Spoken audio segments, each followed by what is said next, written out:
Just want to start off by saying every single person that has liked one of my streams on this channel or subscribed, I hate you.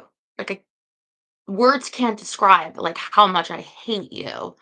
Um, I've begged you, I've pleaded with you to not do that, which means like you're only here.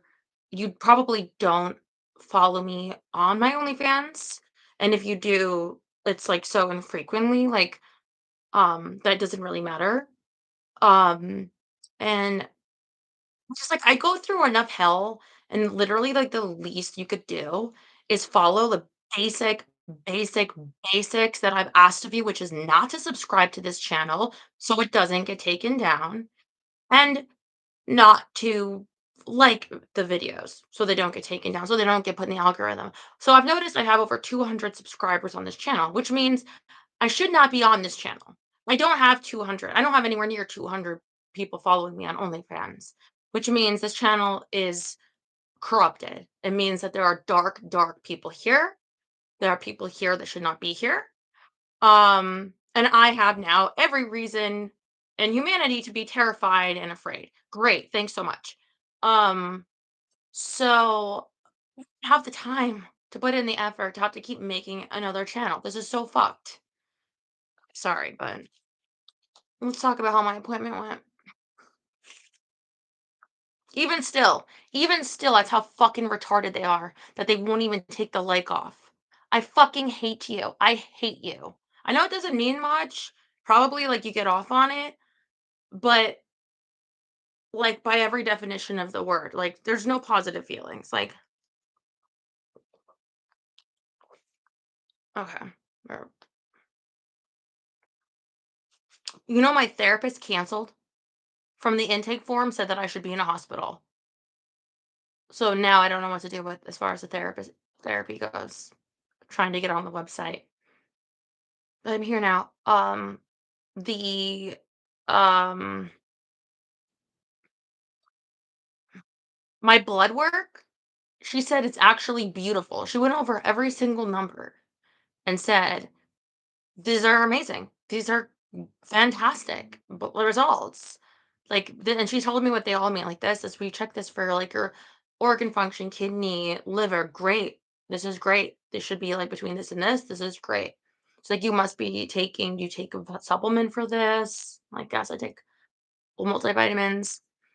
Um, I was crying too. I was crying like the whole time, like just telling her like whenever she sees me, it's like I'm always like such a wreck. Her person at the place wants me to they want me to get a new psychiatrist and they want me to take this thing. I don't know what it's called, Cyrex something, an SSRI. And the thing is like SSRI, let me put it this way. It's supposed to fix a chemical imbalance. So chemical imbalance, you probably heard this theory. It's a theory. It is a theory. And I'll just be blunt. I don't believe it. I don't buy into this theory.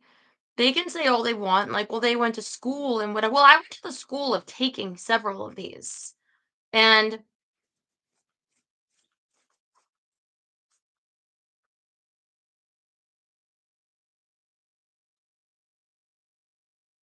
what? What the fuck is a comber? What?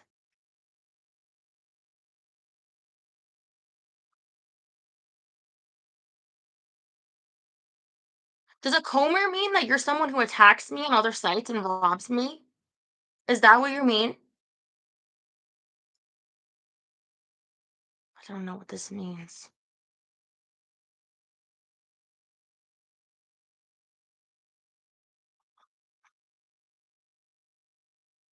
No, now it's gone.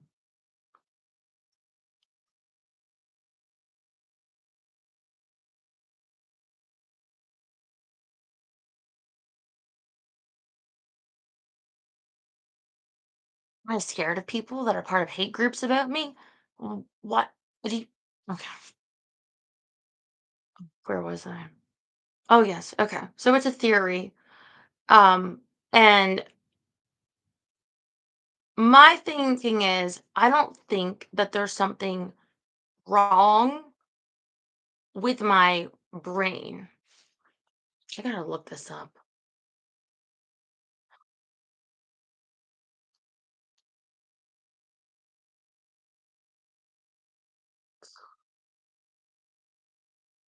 Boomer is a public archiver for OnlyFans. This is one of the sites.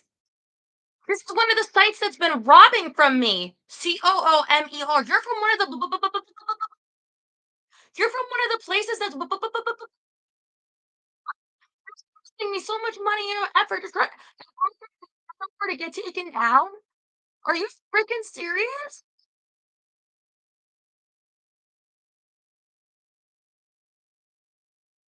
And why?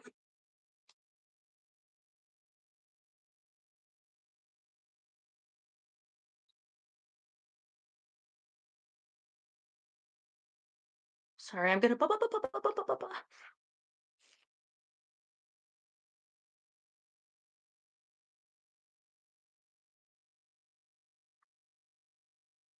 Urban Dictionary says a male chronic masturbator, incel on steroids, who lives in front of his PC consuming porn all day, having no other interest in life. So are you just that's what you're calling me? Is just this is porn? So nothing I say matters as long as you can use me on your website here? This is so fucked up. Why would you even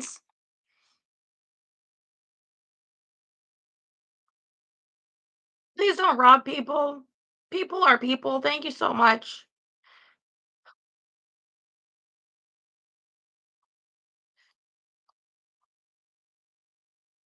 Okay.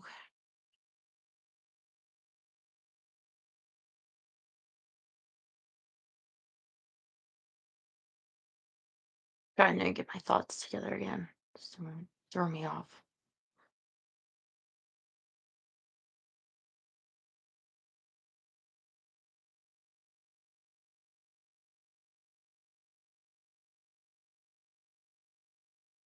Okay.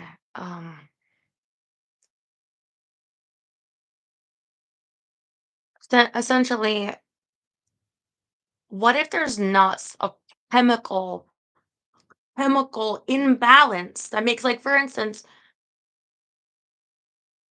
like when my mom died, I was on Prozac. I don't think it was a chemical imbalance that made me sad that my I can't.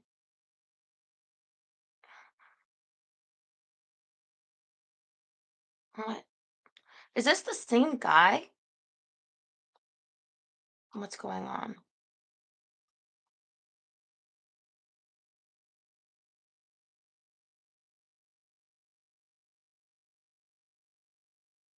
Paying you for this, but I couldn't afford this. So you ain't losing money? Oh my god, do you not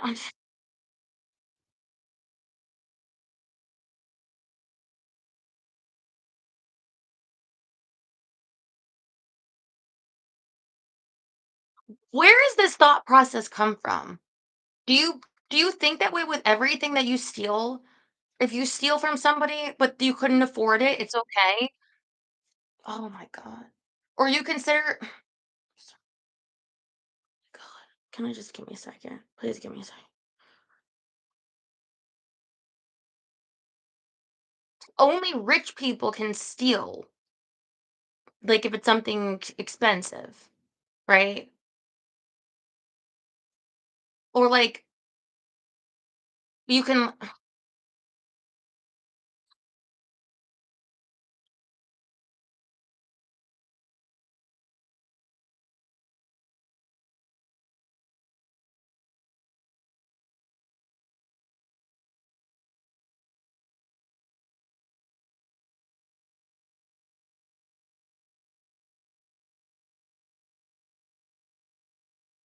you know, you're not in the right. Just saying it's not that what? How? How? Robbing me? Are you serious? You stop.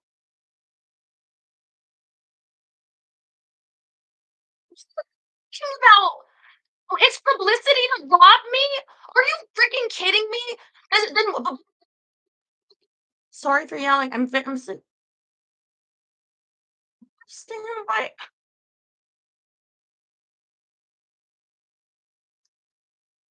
You don't understand how bad that you're hurting me? How bad it hurts? How bad it hurts people? How I tried to well, actually hurt myself, actually with my own hand. Like it's darker than that. Burning myself. You devalue me to devalue my own life. To think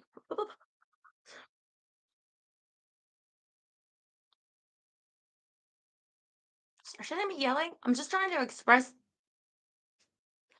how intense my emotions are. How like it means something to me. You know? And I don't know if you're all the same person or not and you have, like, different names, sorry. So I don't know if I'm just talking to one person or what.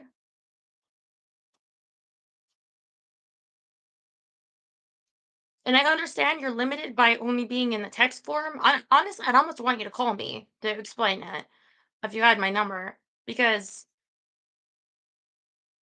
what you're trying to justify is really, really dark shit, and I'm the person who's a person sorry,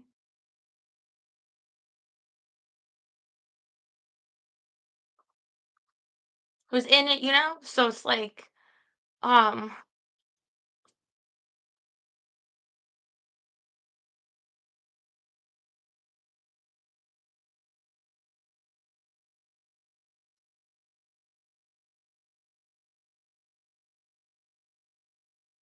just a person like you, and I don't know why I don't get to matter.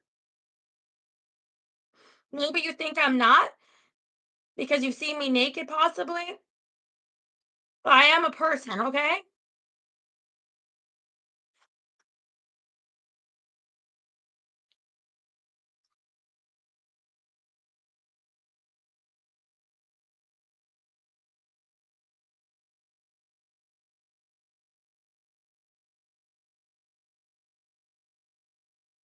I don't understand how people can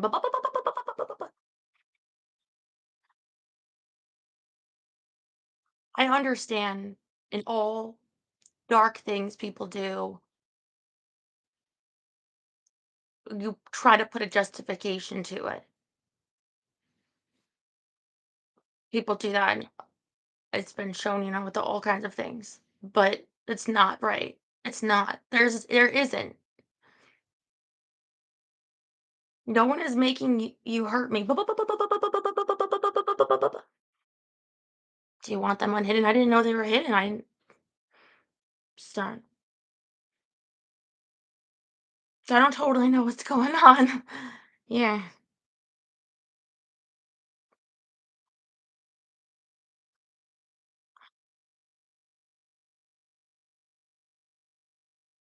It's a hard feeling to think that anybody is watching. That's one of the people that's hurt me because I'm not really prepared, like, to speak directly to them. I mean, I thought for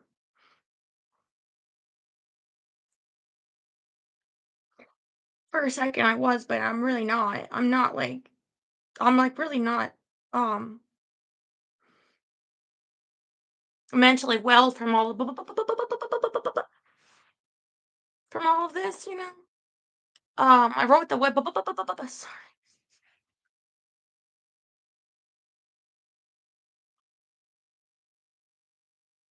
I guess I should just start reading because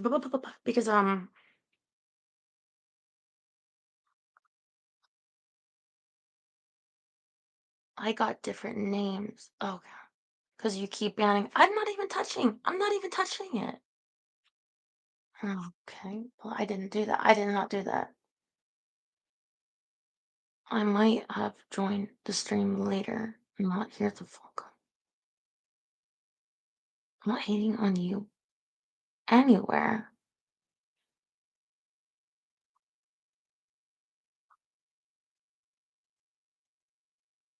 All right. Well, first of all the different names really confusing, especially like almost seem like different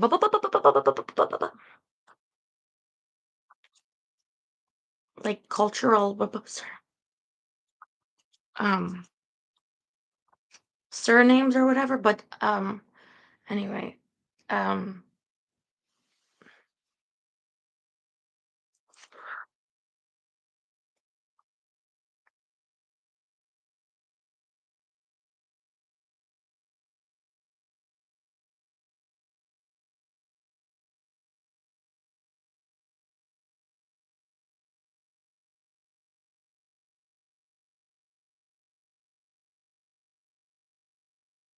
most people don't. Huh. Sorry.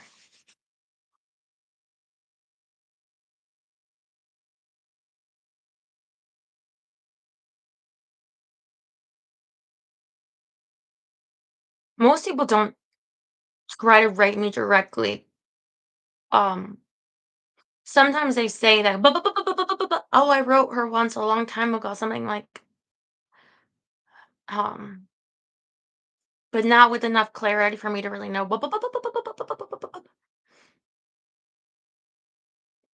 defend myself. Not that I should, because um. Anyway, what I mean is, most people don't have the actual guts to say who they are. What does that person say on Real Housewives? To stand behind business or something? Stand on business and like say like this is who I am and I'm doing this to you and stealing from you and saying this about you. Most people don't. So I probably shouldn't have expected that you were one of those people, because had you been, the tip off is you wouldn't have wrote me anything. Um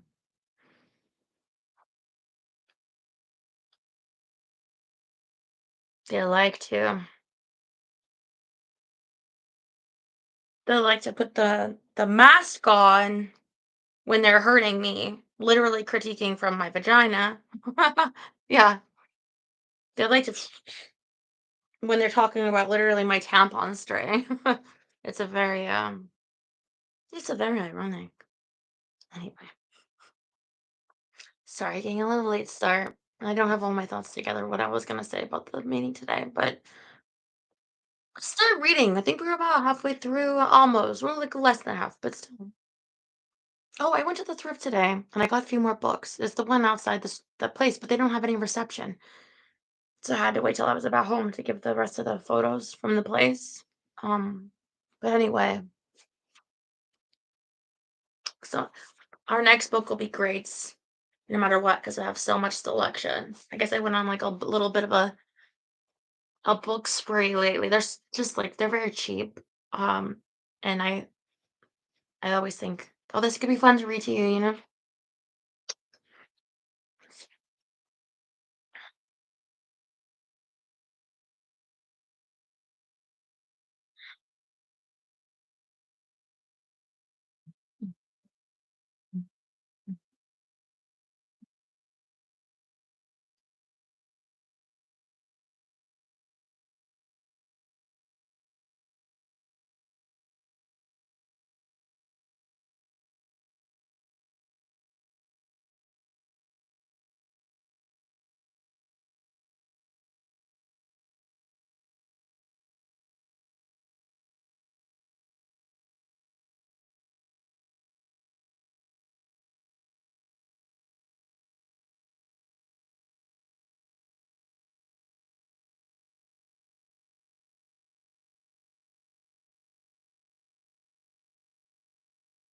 Trying to recall where we left off yesterday. Got my coffee over here. Um, we were on chapter 11. There was some drama. There was some drama. So it looks like Petal Pottinger, now Petal, what is it? Um, is like an abuser. Like, yeah. And also,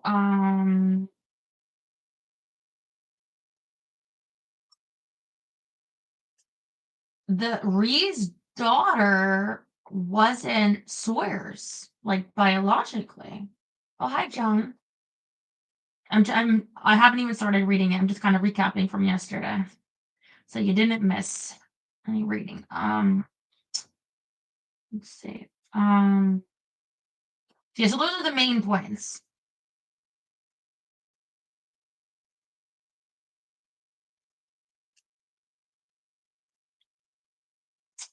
Once your batter is made,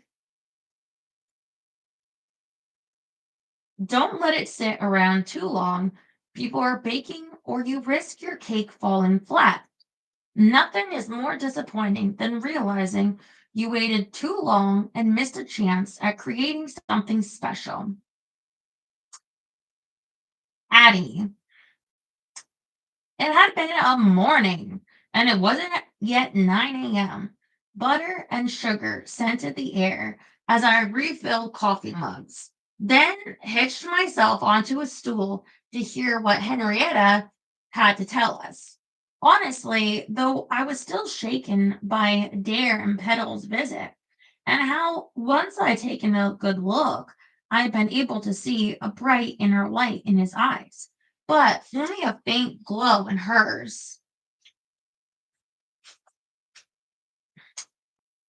A dimness that reminded me a little too much of my mama.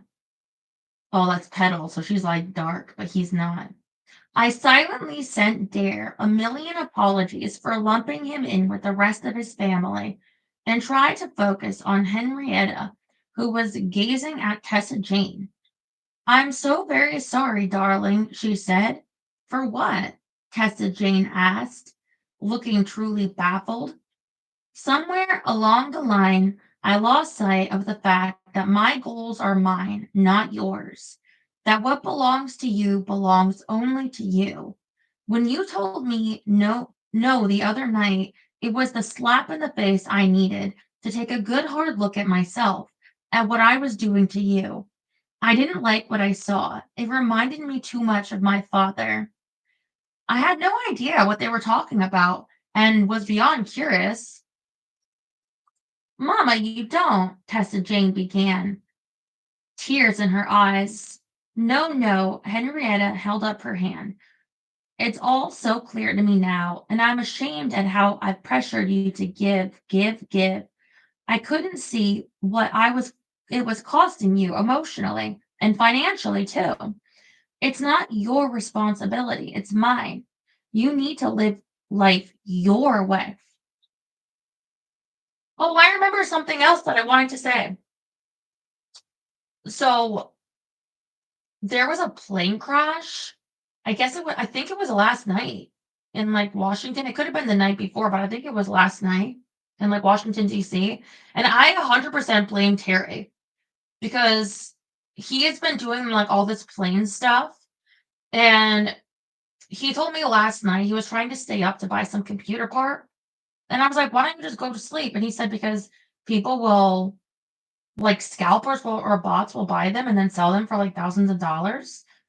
Um, and so I have to assume that he was up late doing his flight simulation. So I just can't help but believe in some way it's his fault. So thanks a lot, Terry. I wonder if there are any survivors. Because it looked like it was pretty low to the ground. Did you even get your part? What? No. That is so crazy. There's like,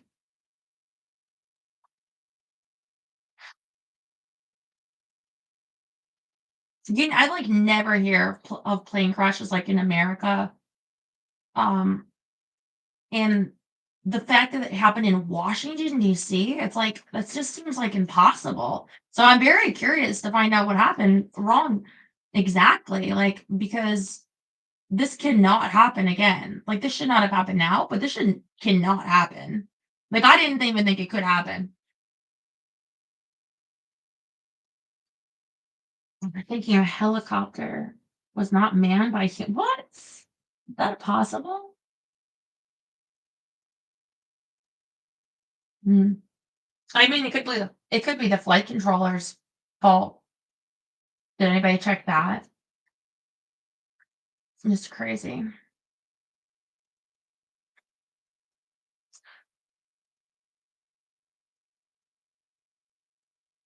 You need to live life your way. Tessa Jane came around the island and hugged her mother. You know, I've always wanted to help. Henrietta squeezed her daughter. I know, you have a big heart. There's no question I've taken advantage of that, even if it was subconsciously. It won't happen again. She let go of Tessa Jane, settled back onto her stool. To tell this story properly, I need to go back a bit to a time when I was young and foolish. I was 21 years old when I fell in love with Bryce Buckley. Wide-eyed Tessa Jane inhaled sharply. Who's Bryce Buckley? There were three in the helicopters. Just see, it doesn't sound like a unmanned. Well, I hope they're okay. Mhm. I heard there was a guy that didn't make the flight because of his dog. Like he wanted his dog like on his lap or something, but it was too big and they weren't gonna let him. But so I was like, I wonder, but now it makes me think like of the survivors that didn't make it, but if including if there were any like dogs or cats too. And it's all so sad.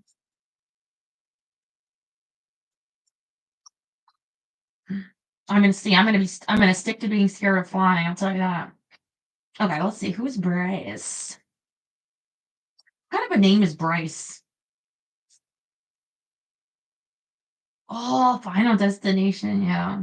Classic.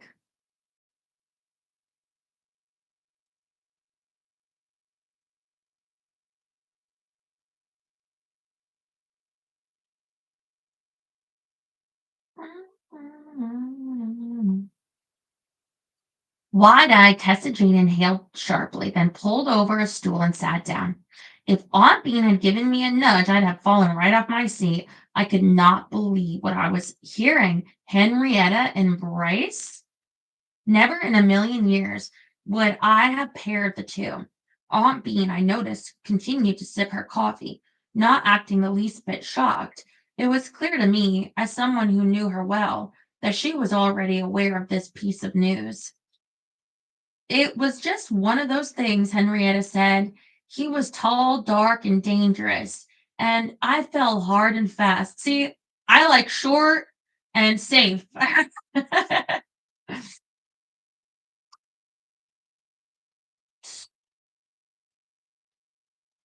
The dark, what does the dark come from? I heard that saying so many times, like tall, dark, and handsome. I don't know where that comes from, the dark. Yeah, what does that mean? Like the like dark personality, like the dangerous part, like another word for dangerous? Like or just like a bad person? Like I mean, it could be complexion, tan. Oh yeah, tan. And I don't know who started that, but I know that's a thing. I don't know what the saying would be for women. I guess there'd be a million. Let's see. I fell hard and fast, caught up in wanting things I shouldn't have, and maybe even wanting to shock my daddy, rebel a little. Gigi and Granddaddy knew about this? Tessa Jane scratched absently at her neck. Henrietta said, not at first. Not many did. When my mother and father found out, they weren't pleased. But I wasn't to be reasoned with. Love, Bean said, shaking her head. Exactly, Henrietta agreed. At first, I was too infatuated to see any of his faults. Then I chose not to see, afraid of losing him. He questioned everything I did, who I saw, what I wore. I made excuses for the bruises, especially to Gavin. According to Aunt Bean, my daddy and Henrietta had become friends through their jobs at a local retirement village. Daddy had been working as a physical therapist, when Henrietta signed on as an event coordinator after she graduated college. They bonded over their love of people. Mhm.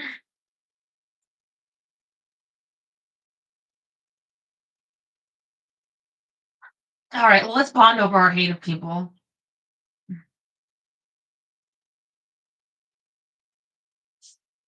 All right, let's look it up. Tall, dark, and handsome. Okay, tall, dark, and handsome is a phrase that refers to an appealing man. It originates from cheap romantic fiction produced in the early 1900s. History and interpretation. According to British lexicographer Eric Partridge, the phrase tall, dark, and handsome originates from cheap fiction novels produced in the early 20th century. The term commonly used in Hollywood during the 1920s to describe Rudolph Valentino. Who the fuck is that? As an idiom, it is both lexically and sequentially fixed. Alan Axelrod writes that tall, dark, and handsome is often assumed as a compliment, but notes that Eric Partridge wrote that it is actually a mild insult given the term originates from cheap, cheesy novels from 1910s, making it an ironic phrase. Oh, poor Alan. Actually, it's an insult. Or no, Eric, because you haven't been called that. David Putz, an associate professor of anthropology at Pennsylvania State University. Get a real job, David! Who has studied the evolutionary basis of human sexuality. Get a real job! In 2017, he was asked if tall, dark, and handsome is universally attractive in the human experience. Oh, God. You get paid for this? And he stated that not enough cross cultural work had been conducted to very confident in the concept's scientific validity. In 2023, Doxy wrote, what the fuck is that? Doxy. That tall, dark, and handsome is essentially a myth, and that the only attribute that is consistently desired is handsomeness.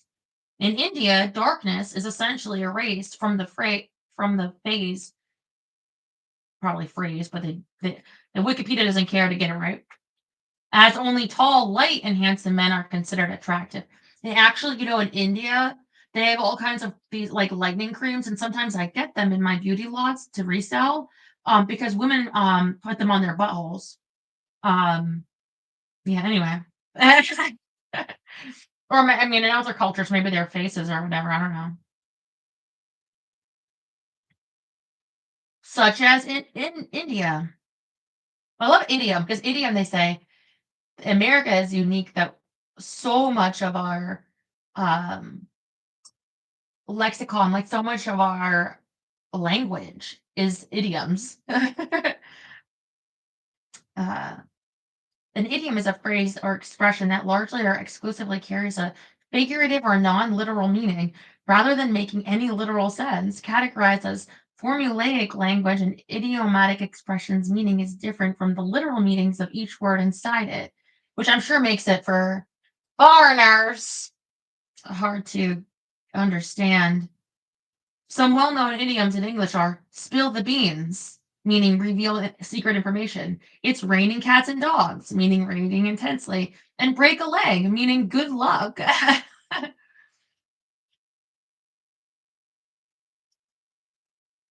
Anyway, let's get back to you guys. So tall, dark, and handsome. Some cheap romance novels. Why is it always why is it always an insult that something is cheap? Why isn't it like a compliment? Like, why doesn't anyone ever say, like, oh, I got this cheap watch? Yeah, that's great. Spill the beans. What? Lick Turner. Yeah, so it described one guy in the 1910s, and now we all have to call him that. Okay.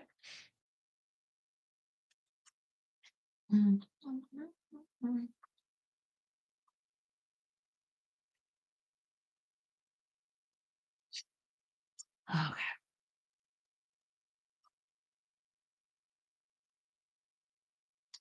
Tessa Jane sat frozen in shock on the stool, seemingly not think Cary Grant was it Cary Grant gay? Tall, dark, and homosexual. But you can't even tell if any of those older actors or actors in general are tall because they mess around with those things. You can't really tell by the picture. Not that it matters, but um,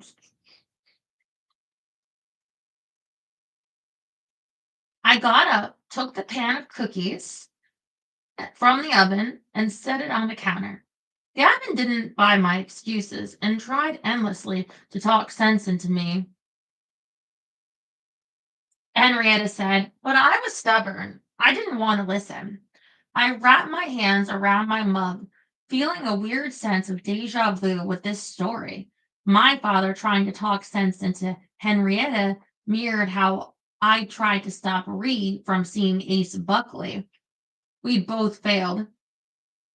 Bryce and I had been together for 7 months when he broke my arm. A tear slid from Tessa Jane's eye, and my heart about split in half. How are these men breaking women's bones this easily? Like, um,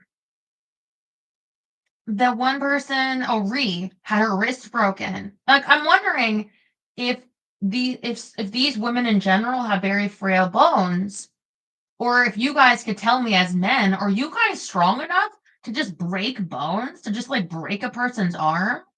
Would it at least be difficult for you? Like if you wanted to like break my arm?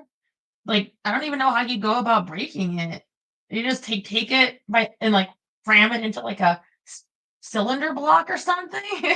I I just wasn't under the impression it would be that easy for y'all to be breaking bones.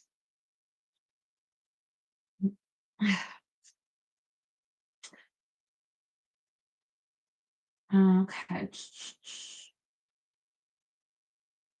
It took me a lot of work to bust up my own arm. There was a lot of wailing to break that hand.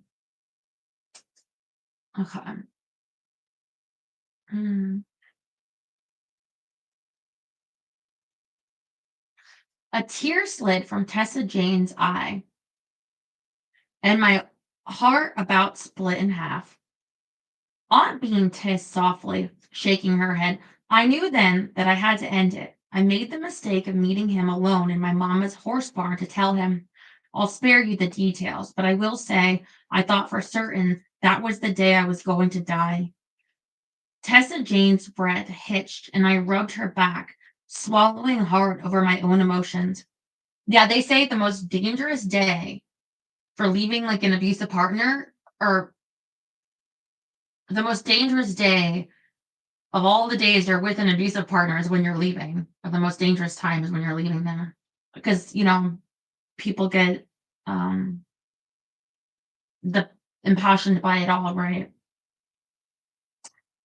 Um, a lot of times stalking ensues too, but there are people that won't hurt you, but that would kill themselves. Like it's crazy. So I believe it.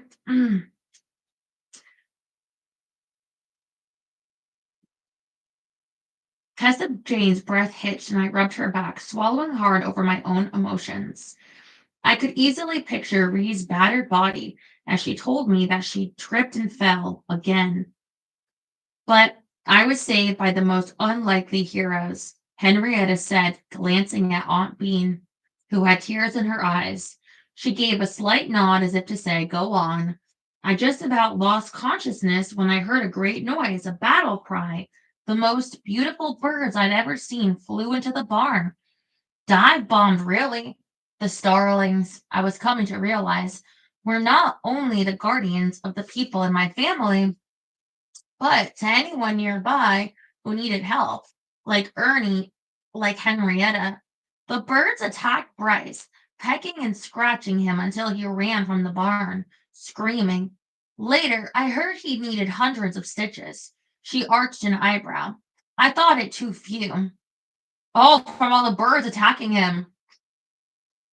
Tessa Jane's voice was rough when she asked, "Did you go to the police?"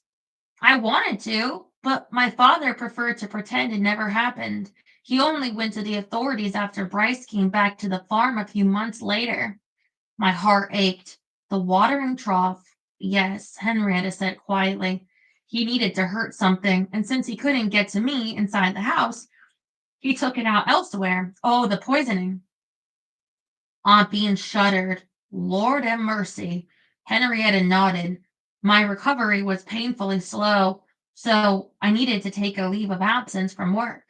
I spent a lot of time at my window. Every so often, the starlings would line up along the pasture's fence, 18 of them, as if they were simply paying me a visit to see how I was doing.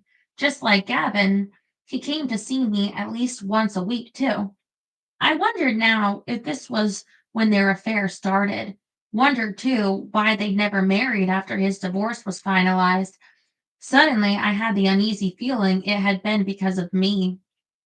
I can't say I truly understand why the birds helped me, Henrietta said, but every time the starlings appeared, I vowed to them that I'd repay their kindness by protecting others. I wanted to show them that I was worthy of their intervention. She twisted a gold bangle on her arm. As soon as I was well enough, I started the Starling Society. I grabbed hold of my star pendant as she went on to tell us about the secret society and how it helped with the abused with money, with counseling, with shelter, with escaping. It all happened through word of mouth. Secrecy was a must for the safety of those seeking help.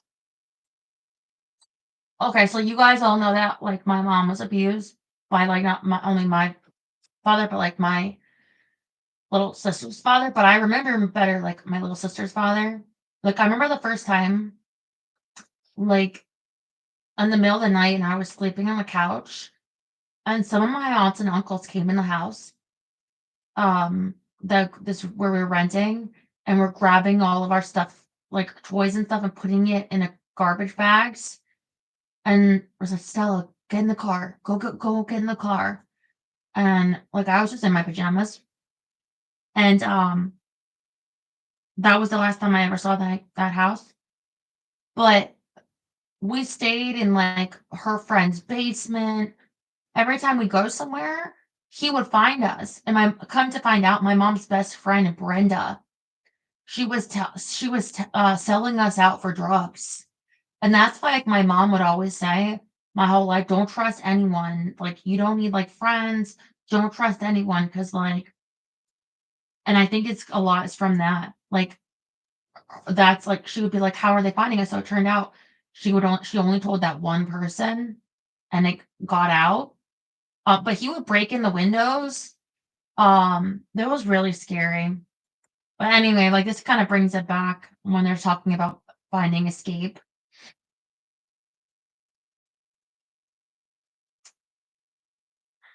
Secrecy was a must for the safety of those seeking help. The Starling Society.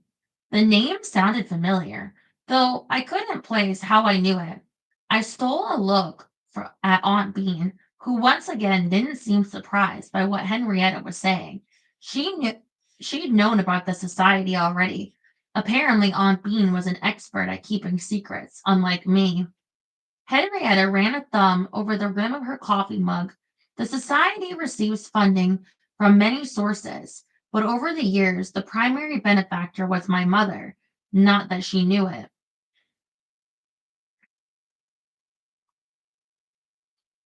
Yeah, because a lot of times people will say, like, oh, why did they stay? Why did they stay? And they don't realize how hard it is to leave, you know? Henrietta explained how she'd taken the monthly allowance her mother had given her and Tessa Jane and secretly invested it in others, and how Winchester had just cut them off. She looked at Aunt Bean and me. You already know my father wants the Starlight land. He has grand plans for a big community using every bit of the acreage he can get his hands on. Plus, he has an inane idea that would allow people to pan for diamonds in the Starlight crater. At this, Bean's eyebrows rose. She pulled her shoulders back, set her jaw. Henrietta went on. He's using money as leverage over Tessa Jane to make sure the property is sold once the inheritance goes through. I've been pressuring her too because the society needs the money, but it was wrong of me. The society is my responsibility, not hers. I will find a way to make it work on my own. I want to help you, Tessa Jane said, her voice low, weak, as if she was barely holding herself together. There are other ways, Henrietta said. I know letting go of the field isn't what you want, and I dare say it's not what Verbena and Addie want either. I think the best step forward when it comes to the society is to create a private nonprofit where I can hide the organization under its umbrella. This is an excellent step forward, Aunt Bean agreed, rubbing her thumb over the face of her watch.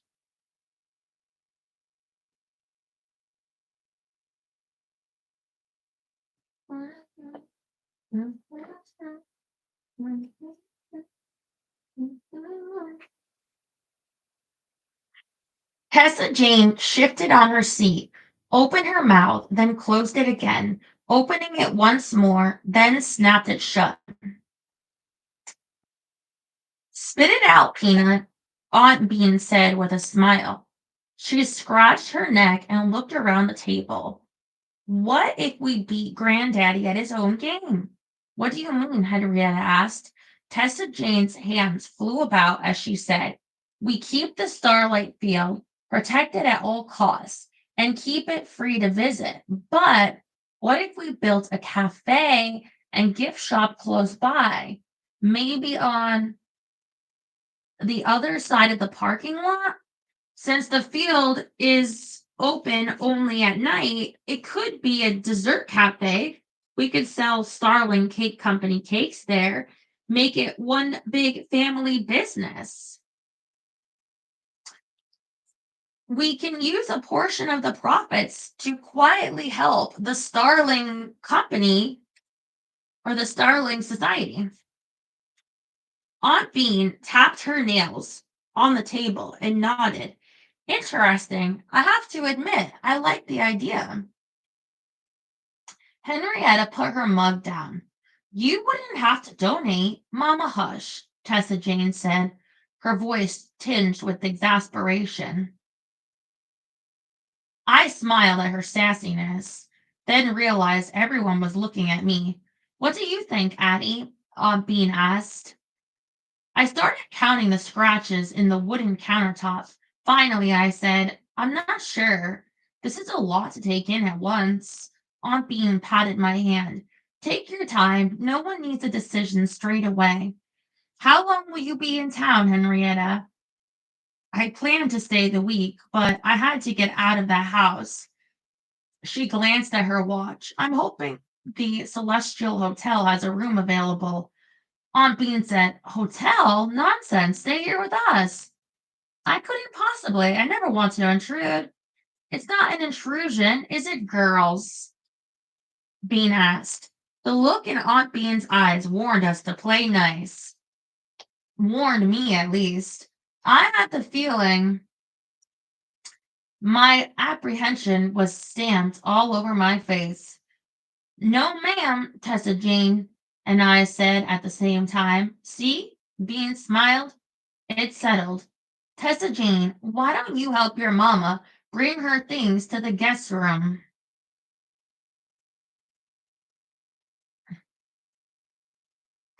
Once they were out of earshot, Aunt Bean said, I know this is a lot to absorb, Pumpkin.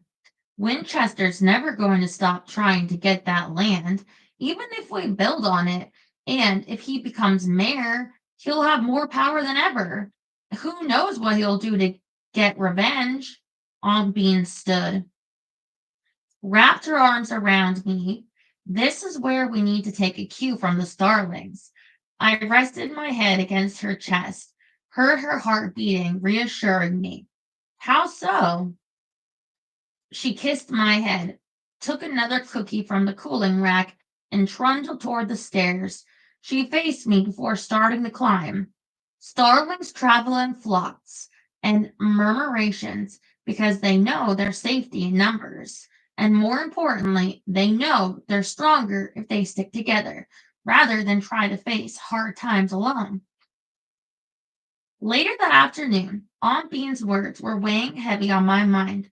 I had the feeling her starling analogy wasn't just referring to any future problems we might have with Winchester.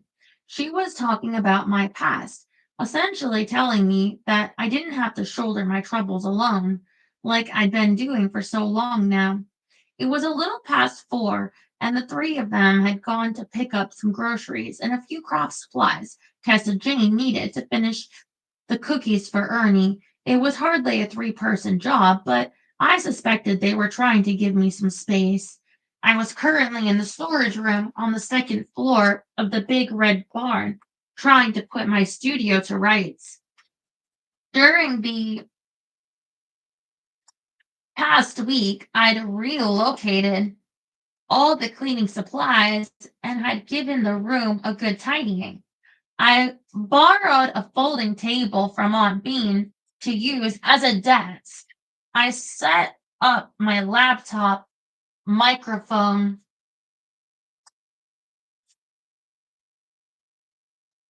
and filter. And of course, I was still waiting on the foam tiles and rug to arrive.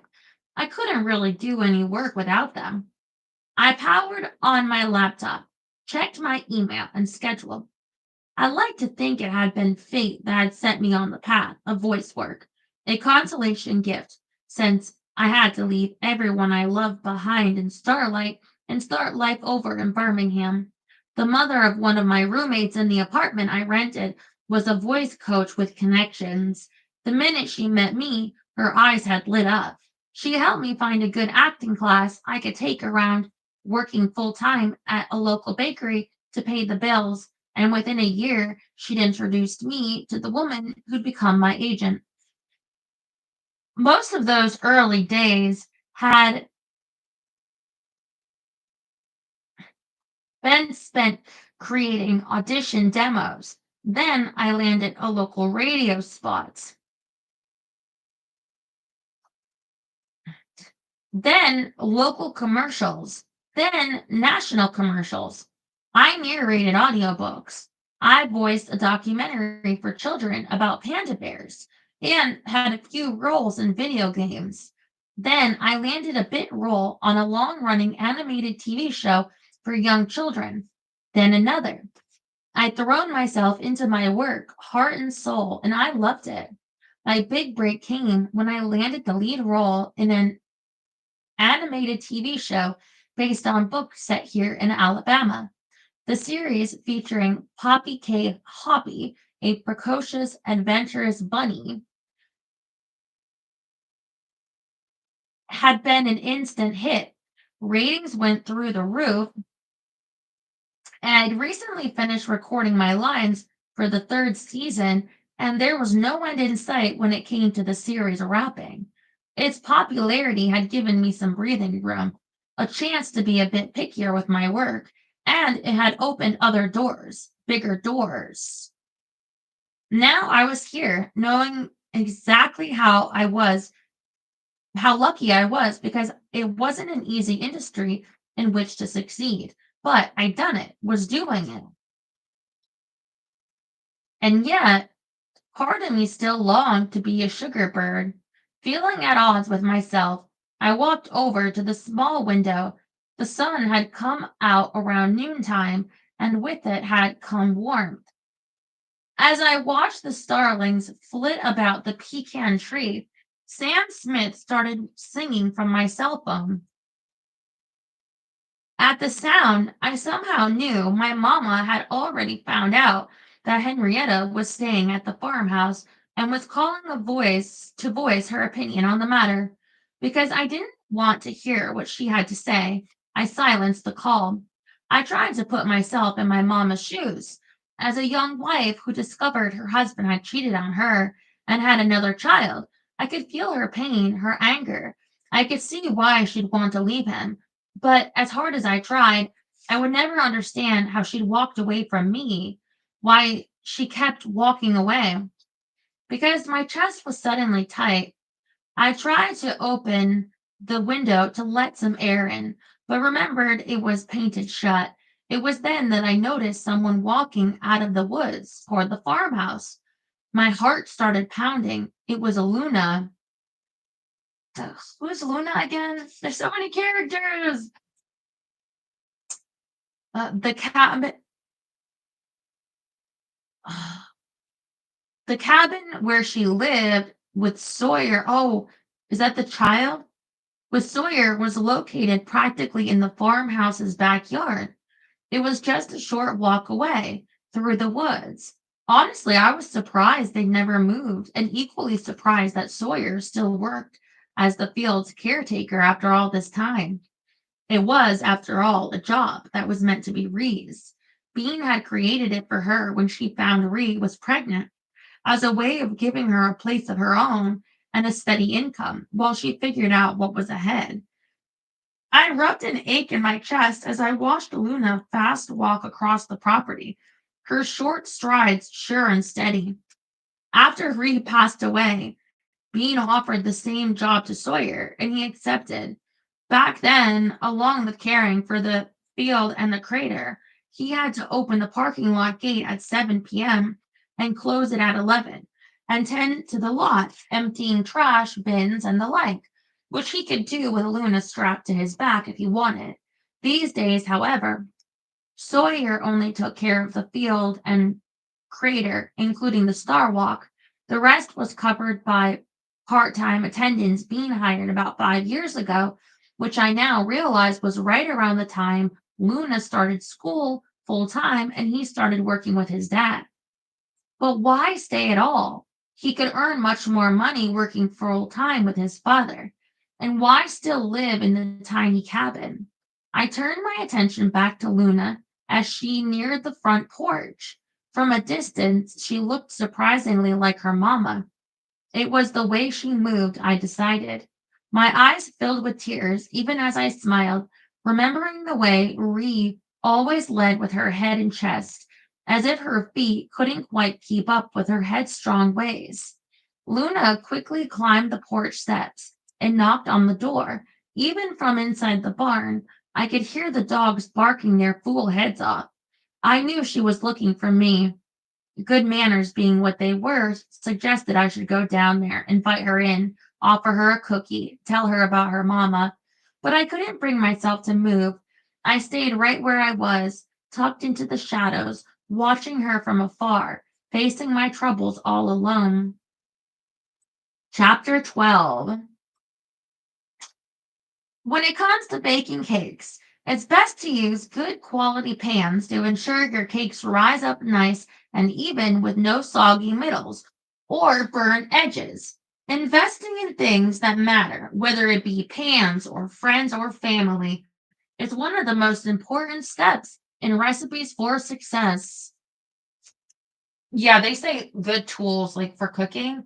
I think especially like a good pair of knives. Like I have just like the dullest knife ever, and it takes me like an hour to cut something, and I'm always like, yeah, I should like. Although I did try buying knives once at the thrift like a year ago, and I forgot them there, and then they sold to someone else. And then I was like, that sucks. Actually, Terry bought me knives some years ago, but they got like worn out over time because I had to hand wash them all too. Anyway, knives are important. Tessa Jade. My hand was cramping, but I'd been a it had been a long time since I decorated cookies with such detail, but I was pleasantly surprised to find I still remembered how. I knew when to push the icing, when to pull it, when to squeeze the bag just the slightest bit harder, when to release. It's looking like skies will be clear all day, Aunt Bean said as she scrolled through a weather app on her phone. which means it'll be a perfect night to do some star walking. It'd been a hot minute since I'd been to the field. Are you needing clarity, Aunt Bean? I was hunched over the prep table, painting cookies. I dipped a detailed brush into rust colored edible powder and used short strokes on the hardened icing to imitate Hambone's fur. It was almost noon, and we'd had a quiet morning. When Aunt Bean had gone off to check on the renovation progress over at Market Street Bakery, Addie, Mama, and I split a chore list and tackled cleaning the farmhouse. My mama had been tasked with vacuuming, and an air of peace and contentment seemed to follow her from room to room. Her life, her drive to help others, made so much more sense to me now. I could hardly think about what she'd told us without tearing up. My heart broke for her, what she'd endured, what she'd survived. Knowing what she'd been through, it was impossible not to admire her strength and desire to help others who had been in similar situations. I glanced at the clock. Right now, Mama was meeting with Mr. Stubblefield at his office to see if there was anything to be done about Granddaddy's iron fist where the trust was concerned. It was a long shot, but worth a try. Not in the least, Bean put her phone down, pulled over her laptop, opened it up. But don't you agree that there's something special about just walking among the light? Definitely, I straightened, bending slightly backward to stretch my lower spine and wrap my hand around my star necklace. It was nice to have it back. I'd lit up like a sparkler last night when Mama had pulled it from her jewelry bag. And I would have sworn that the moment I put it on, my world seemed a bit brighter. I'll watch from the viewing area, Addie said. She was curled up on the couch, coffee cup in one hand, her phone in the other. She was scrolling with her thumb. There was a duck feather in her hair. She'd had duck duty this morning and apparently picked up a souvenir. Hambone slept on one side of her, Pepper on the other. Minnie and Mo were draped across the top of the cushions near her head, soaking in the sunshine streaming through the windows. I smiled. With her rich brown hair, her sage green eyes, and her love of nature, she'd always reminded me of a wood nymph I'd seen once in a book when I was a little girl. Now, watching her sitting in a pool of sunlight surrounded by the animals, I thought maybe I'd be onto something. I'd been onto something.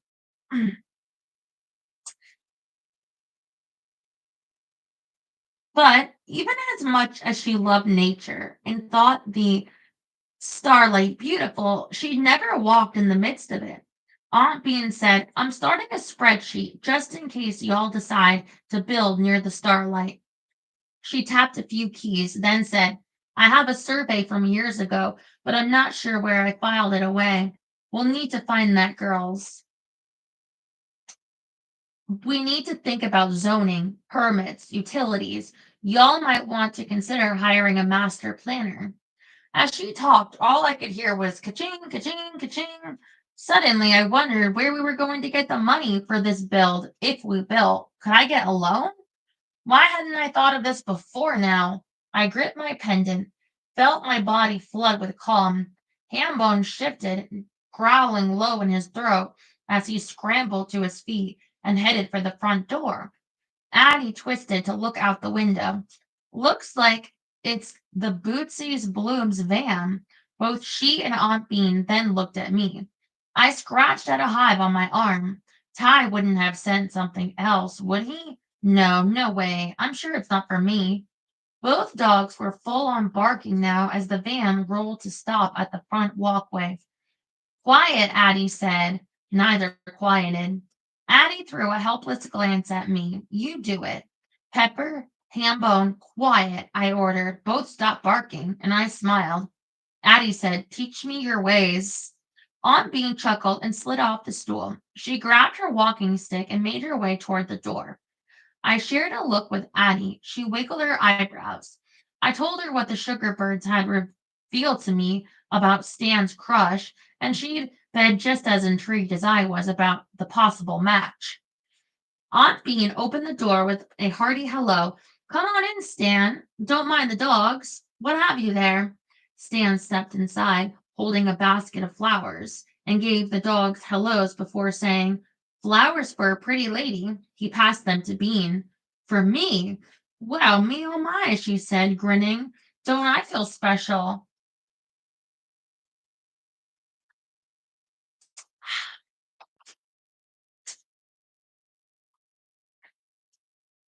I wiped my hands on the dish towel and walked over for a closer look as she set the basket on the coffee table, then plucked a small envelope off the plastic card holder. Addie leaned in to sniff a rose. Oh, look, Aunt Bean, there are snowdrops in there. My eyebrows went up at that. Whoever had sent this arrangement knew Aunt Bean well. Snowdrops were one of her favorite flowers.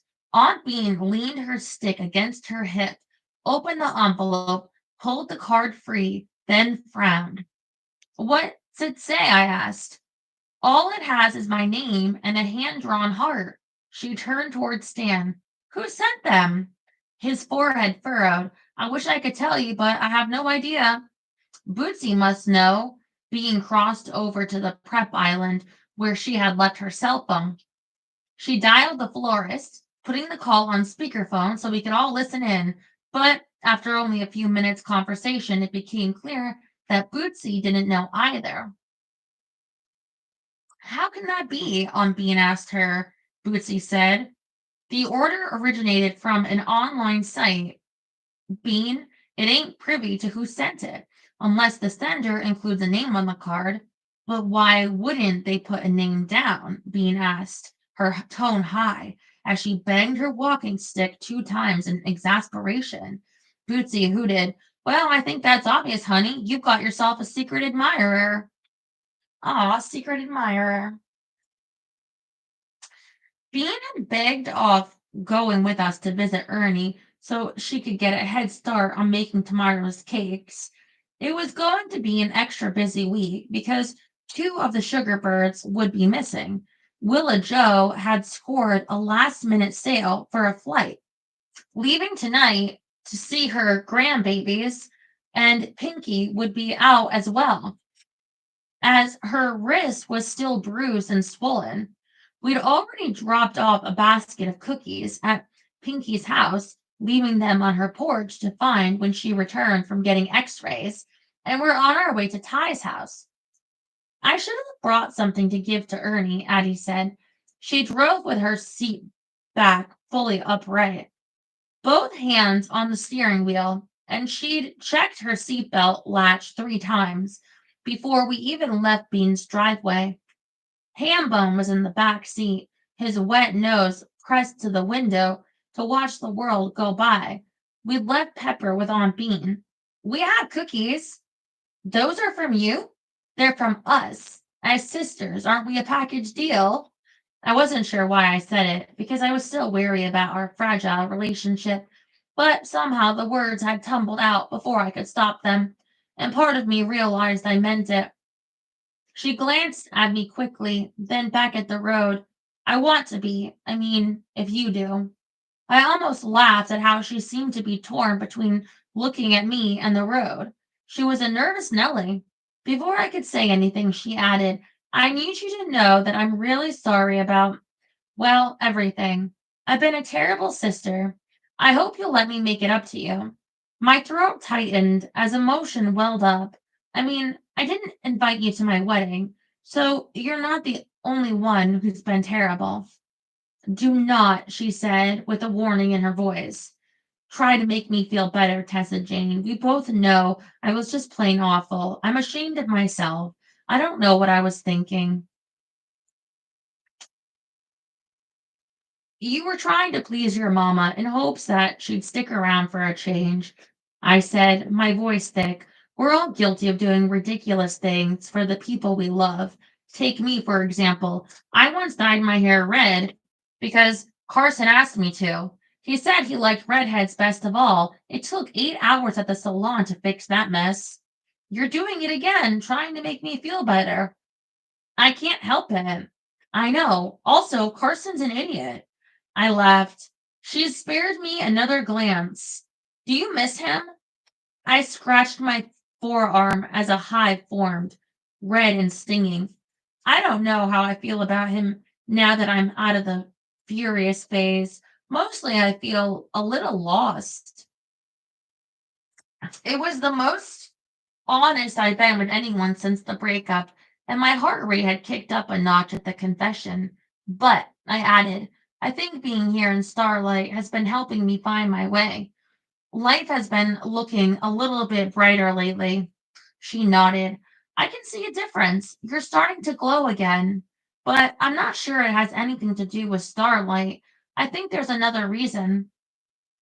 My breath had caught that she'd noticed my glow or lack of one. I hadn't thought it would be that noticeable. What's that? I think it's Hambone. You've fallen in love again. Hambone heard his name and started baying, then stuck his head into the front seat. Laughing, I rubbed his ears. I think you're right.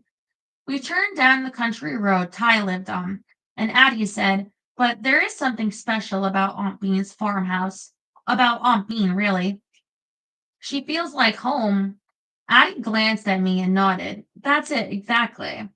This was the perfect opportunity to talk about Aunt Bean's health, something we'd mostly been avoiding, but I couldn't bring myself to do it, so I stuffed my emotions down. In turn, another hive popped up.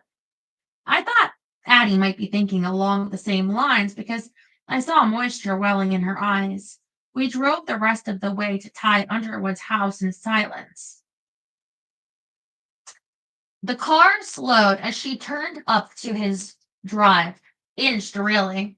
A moment later, she rolled to a stop behind his truck, put the car in park, then set the parking brake as well. I wanted to poke fun, but I couldn't. I suspected I knew why she was always so careful, because our daddy hadn't been. He'd been riding his bike to work, too fast as usual when he hit a rock in the road and flew over the handlebars. He hadn't been wearing a helmet, and we lost him forever. Oh, wow. Guys, wear your helmets. Do you want to carry the cookies or take Hambone? Addie asked. Hambone, I managed to say as grief gathered steam, making my heart race, my face flush. I tucked away thoughts of my father, handed her the basket of cookies, and all but flung open the door to get some fresh air. It was a warm afternoon, low 60s, and I inhaled deeply before calling out to hello to Ernie, who sat in a rocking chair on the covered porch of a small country cottage. Hambone must have realized where we were because suddenly he was racing back and forth along the back seat and howling loud enough for the whole world to hear. It took me 3 tries to get his leash secured, and when I did, he nearly pulled my arm from its socket in his race to see Ernie. I barely had time to close the car door behind us. I stumbled along as he pretty much dragged me up the front steps just as Ty came out the front door carrying a pitcher of sweet tea and a stack of colorful cups. His grin at my predicament made me glad I'd locked him in that closet all those years ago. He wouldn't be getting an apology out of me anytime soon. How y'all doing? He said to Addie and me, humor in his eyes. Addie said something I didn't hear as I used all my strength to keep Hambone from jumping all willy-nilly onto Ernie's lap. But much to my surprise, he didn't resist my pull and approached her tentatively. Once he was at her side, he pretty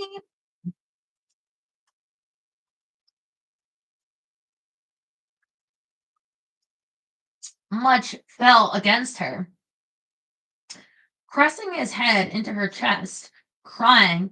He bathed her chin in sloppy kisses. His tail thrashed as he wiggled and jiggled. I'd never seen a dog so happy. Ernie beamed at him, cooing and laughing and kissing his head. I would have liked to say she looked good, better than expected, but honestly, she looked like she'd been through the ringer. She seemed to have shrunk since I'd last seen her, despite wearing layers of clothes. Her head was hidden under a bandana. Her cheeks were sunken, her lips pale. Dark circles colored the skin beneath her eyes. The tops of both hands were bruised. Addie and I stood off to the side, waiting our turns to show Ernie some love. When she finally laughed and shouted, "Sit, girl, sit. This might take all day." Four rockers had been arranged in a loose square pattern on the porch.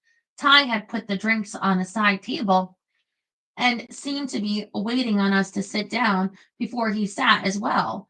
I was dismayed to realize he planned to stay.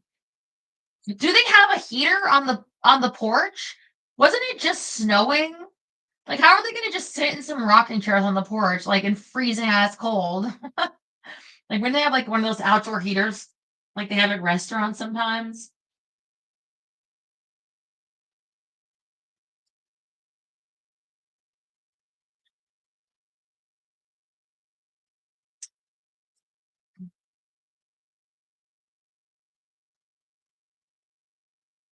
Once we all sat, Ty held up the pitcher. "Sweet tea?"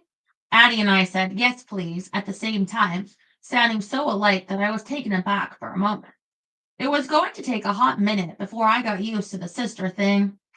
After much shushing and soothing, Hambone finally quieted, but he didn't peel himself off Ernie, just kept leaning against her, his tail whacking the floor. As Ty passed around cups of tea, Ernie waggled penciled eyebrows at the basket full of cookies, each individually packaged and tied with gingham bow. "Are those there what I think they are?" Addie lifted one of the cookies and showed it off, making sure to point out that I'd hand painted Hambone's likeness. "Aren't they the prettiest cookies you ever did see?" Ernie nodded. "Sure are. Hambone never looked so good." At the sound of his name, his tail started thumping even harder. "Almost too pretty to eat," Ty said.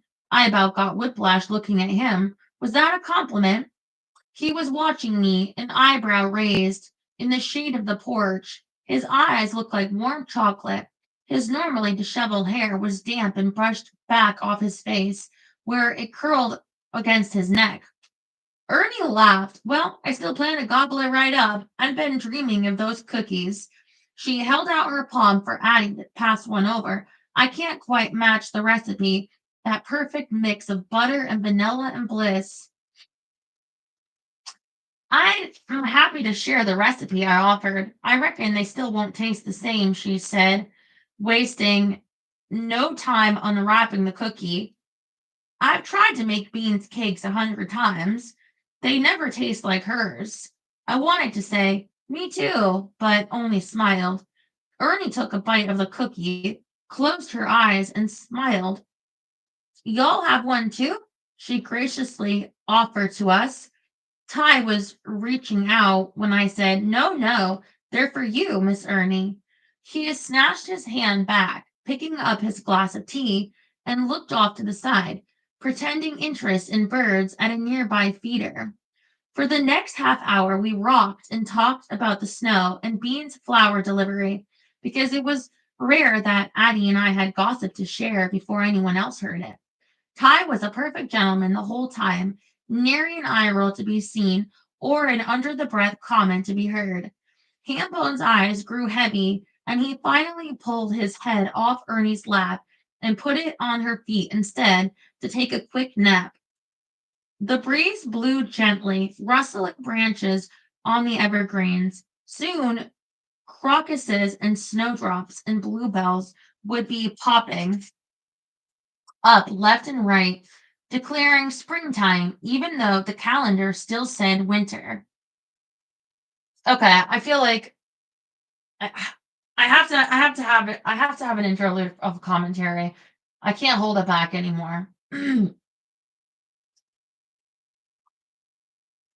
Baking cookies and cakes. It might not be the most worthless profession, but it's like it's up there. Like, I'm sorry, like I totally get that it's like therapeutic for some people and something my sister wants to do. Um, and I totally get that, but at the same time, to me, it seems so boring. Like I can't imagine baking the same thing every day for like 58 years. Like, and that's your job every day or 5 days a week or whatever. for however many years you're doing it. It's like reading this book. I'm gonna read this book. We're about halfway done, maybe a little more. And then we're gonna go and read a totally different book. I'm not gonna read this book to you every single year, like a ninth grade teacher reading Catcher in the Rye or Lord of the Flies or something, and go over it and review your reports on each chapter. Um, every single year. Like that at that point, like whack your head into the door because it's just like what a waste of a brain. I don't know. Like to me, it seems like the most mind-numbing thing. And maybe you get to the point that you just enjoy that it's mind-numbing, that it's the same thing. And you bake this recipe and you do it every day. And maybe they'll um I don't know. Like I know like they try to make it interesting, like, oh yes. And I'll add like this decoration, but it's like, okay, but you know what? Part of me thinks that the point of excess like cakes and cookies and this type of jobs and stuff is the excess.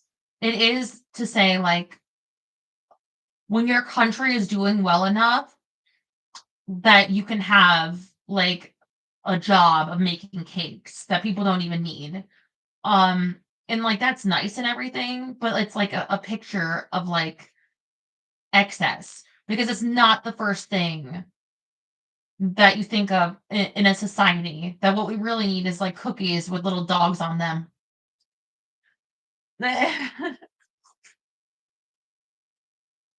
Yes, there's different cakes to make sure, but like she's saying she only makes this like one kind of cookie, this one recipe, and like that's the only recipe that she makes. I don't know, like to me that'd be boring as hell. But maybe that's just me.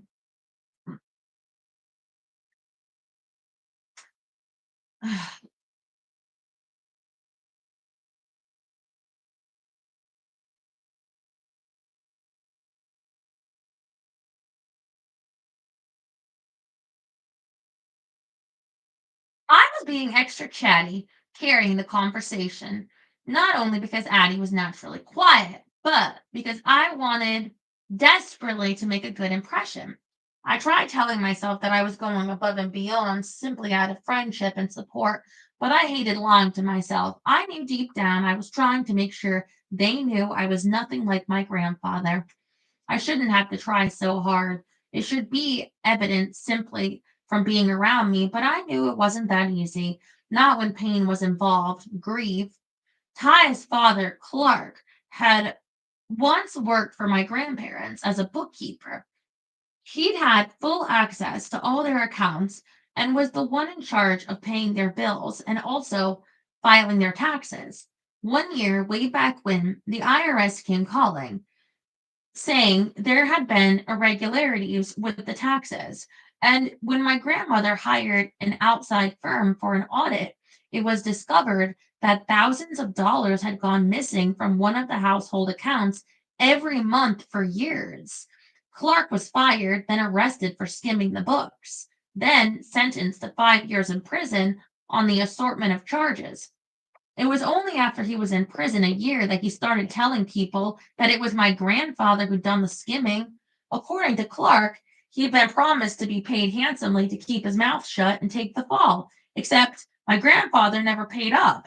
Although my grandfather denied everything, he did so with an arrogant, prove it grin. Not long afterward, Clark came down with pneumonia and didn't seek proper care until it was too late. Ty had been just a young boy when his daddy died. Oh, wow. I recognized that Clark wasn't completely innocent in what all had happened, but it was hard to deny my grandfather's utter maliciousness and lack of human decency.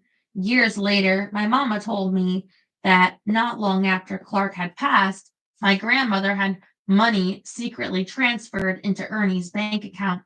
with a vague note about it being a settlement from the prison for its irresponsible care. I had the feeling Ernie knew exactly where that money had come from. I had mixed feelings about what Gigi had done, mostly because I knew money couldn't change what had happened, that it would never bring Clark back to his family. After Ernie yawned for the third time in a row, Addie and I shared a glance as she stood up. We should get going. Aunt Bean has plans for us to visit the Starlight Field tonight, and there are lots of cakes to bake before then. Yeah, but that's how you get some sort of penalty, right? Like here are the legal penalties. The government can fine you, but there's like literally like legal limitations on things like that. Or the government can put you in prison, and then there's restrictions on what they can do with you while there. Or the government in some jurisdictions can kill you. Very rare, but it can happen if you get the death penalty. But privately, you can sue. Like I think that a judge can grant in some circumstances other things. Like I'm not a lawyer, obviously. Like I imagine that they can like allow property to be given or something like that. Um but what I mean is a judge can't say, okay, Stella, Terry has hurt your feelings. So you are filing to kick him in the balls 7 times. Like with the steel toe boots. And it's like, okay, the court grants you 5 kicks to Terry's balls. Go forth. Like they don't do that. They don't say, oh, you want to smash eggs onto his bike. You like no, the penalties are money. Like if you want Terry to suffer, that's the only way. Like there might be another way of property. They might get some things to do with money or rights to things. But you know, the pies to the face, they don't work like that. So it's not saying like, oh, money's not going to bring Clark back. No, it's saying like it's the only penalty you're really allowed to do to discourage whatever it was done. Getting that for free? What? I mean, that's only for in America. I don't know what the courts in Britain do. You're allowed to go like slap someone.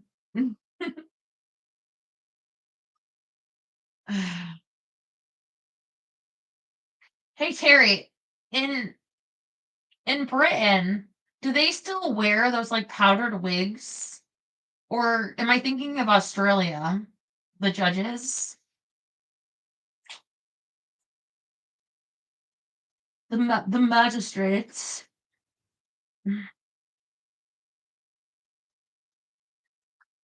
After Ernie yawned for the third time in a row, Addie and they do. That's where your taxes go to the wigs. Well, I guess it's just a dress code. It's like a robe, I guess. Oh, barrister. Yes. Addie and I shared a glance, and she stood up. We should get going. Aunt Bean has plans for us to visit the Starlight Field tonight, and there are lots of cakes to bake before then. The starlight is always something to see, Ernie said. I wish I could go with you, but I'm not quite up for field trips yet. Maybe soon. I didn't dare look at Ty as I thought about the tears I'd seen in his eyes not too long ago at the Starlight Field. I focused on Miss Ernie instead. When you're ready, just holler, I said, standing. We'll make a night of it. Ty, honey, Ernie said, grab that bag of dog food. Will you, hun? Yes, ma'am, Ty said, brushing past as he headed into the house. Ernie rubbed the dog's ears. It's Hambone's favorite kind. Not that he looks like he's gotten hungry. Thank you for taking such good care of him. It's our pleasure, I said. Truly, Addie said. Please let us know if there's anything else you need. We're so happy to help out where we can. Ernie stood, but used one hand to hold onto the high back of the rocker to steady herself as she wobbled a bit. Now that you mention it, there is one thing I'd like. You'll know Luna, right? Of course, I said, pretending not to notice how Addie bristled.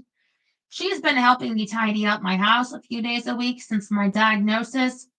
At first, she wouldn't accept any money for the assistance, but when she mentioned she was saving up for a concert she wanted to see next summer in Nashville, I insisted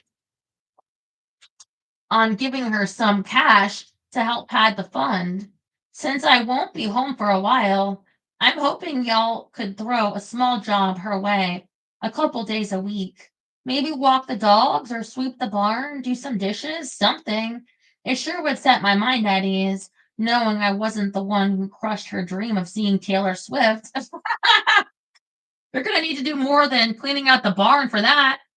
Those tickets are over $1,000. Anyway,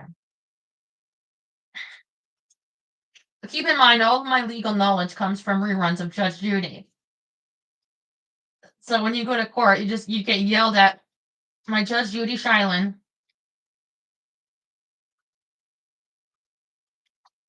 I feel like me and Jerry should make up a dispute just so we can get on Judge Judy and get yelled at. I think there's a new one with like a black woman that maybe could yell at you, be like, Jerry, shame on you. They're always looking for people.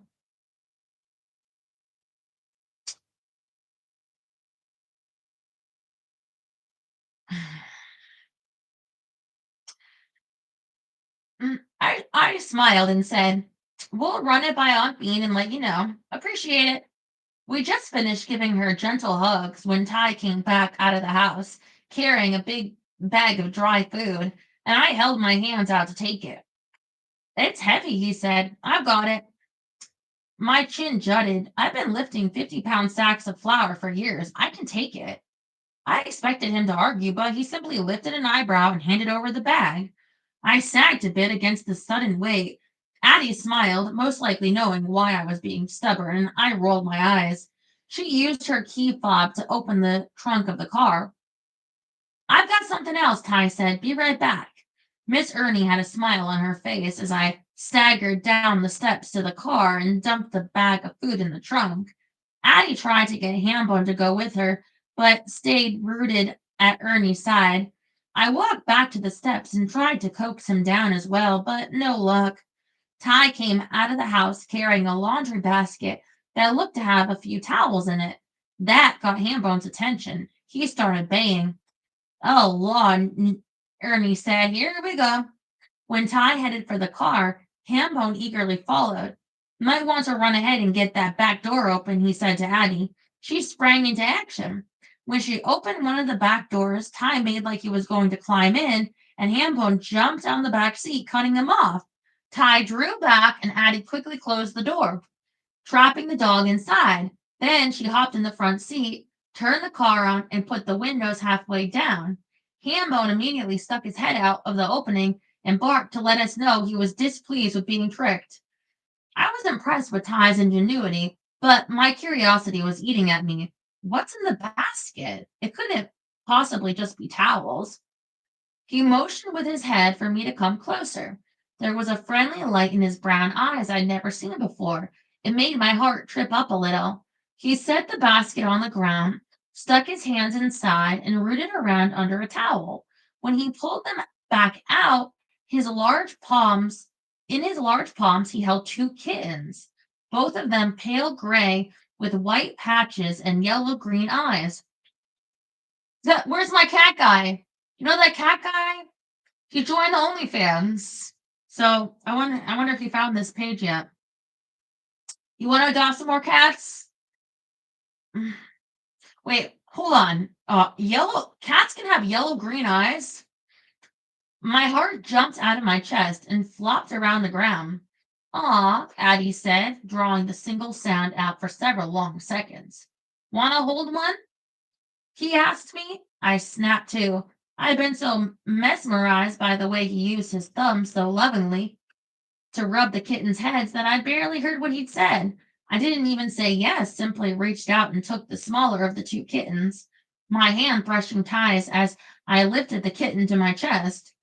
She felt like she was all fluff and no bones, but her tiny claws were sharp as she latched onto my shirt.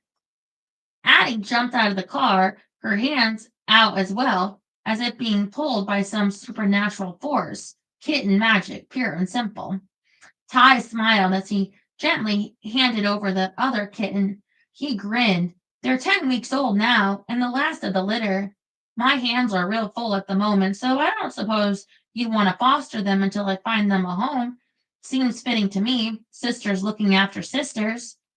He added, his voice sugar sweet, yet somehow absolutely genuine at the same time. I cradled the kitten so close and let Hambone snip her, so he stopped making so much dang noise. He slurped at the kitten's face, and the kitten mewed and leaned toward him as if she didn't mind the attention one bit. I looked up at Ty, at his shiny eyes, his self satisfied smile, and realized he'd known exactly what he was doing by bringing these kittens out here, and it hadn't been to lure Hambone to the car. I couldn't say I hadn't been warned by Aunt Bean, who was surely going to be amused by this turn of events. Shh. I glanced at Addie, who nodded, then met his warm gaze. We'll do it, we'll foster. From the porch, Miss Ernie laughed and laughed. Chapter 13. In my kitchen, if I'm using a toothpick to test a cake for doneness, I want to see a few moist crumbs clinging to it. A dry, clean toothpick means the cake is overdone. There's a fine line between being too early and too late, but all it takes is a little practice to find the sweet spot. Addie.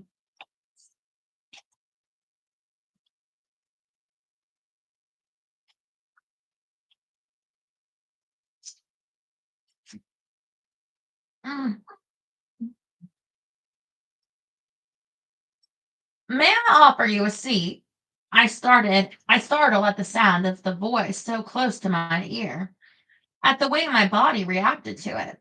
Even after all these years, Sawyer, I pulled myself together and faced him. He had two camp chairs slung over his shoulder, and before I could even tell him yes or no, he took one out of its fabric sleeve and set it to rights on the patch of grass that served as a scenic overlook for the starlight field. It was fully dark, and the starlight above was putting on a show tonight, twinkling like a million diamonds in the sky, but the starlight below was even more mesmerizing. The aurora glowed full force tonight. The blue, green, gold, and silver swayed in a slow, captivating rhythm. Somewhere in the light was Aunt Bean and Tessa Jane. I lost sight of them shortly after they stepped onto the star walk, but I could easily picture Aunt Bean's smile as she soaked in the beauty around her. Thanks, I said to him, not too proud to accept the seat. I was likely going to be here a while longer. Mm. When Sawyer had approached, I'd been standing, my arms crossed tight, my backside soaked because I underestimated how the moisture left over from the snow would leach through the blanket I'd brought to sit on. Behind me, solar path lights illuminated the perimeter of the parking lot, which was near to full. Watching over the crowds that visited the site was the work of four attendants. Throughout the night, they manned the parking lot, guided people along Star Walk, and regaled tourists with the story of the fallen star.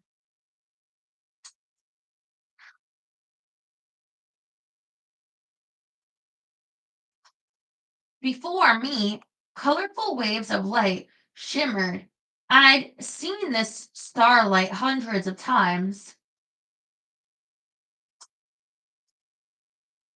thousands even, yet it was still as wondrous as the first time I'd laid eyes on it. There was something about it that filled the heart, the soul, something soothing, peaceful. It was hard to believe that its clarity could ever lead someone astray, but I knew it had. Sawyer set up the other chair next to mine, keeping a good foot between us, and sat stretching his legs out.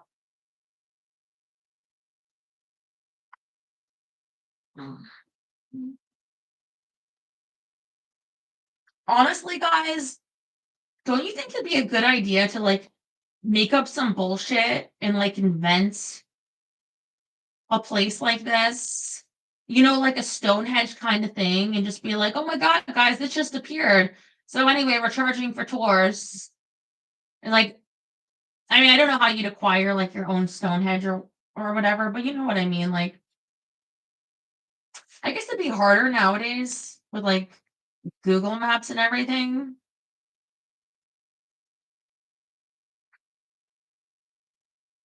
It just reminded me, I was like, what is a similar thing to where people would like view like the remnants of something? And it reminded me of like when we were reading about Peru.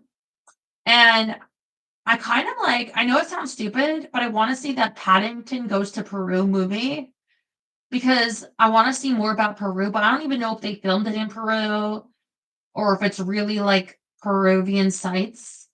But like if it is, I kind of want to see that, even though I've never seen any Paddington movies, even though I doubt that Paddington like lore is that involved that you would need to see prior Paddington films. I want to see my people's land. Even like the rusty car thing in the desert. What? What is that? Yeah, there's a movie coming out with that bear going to Peru. Some people can't believe it. Yeah.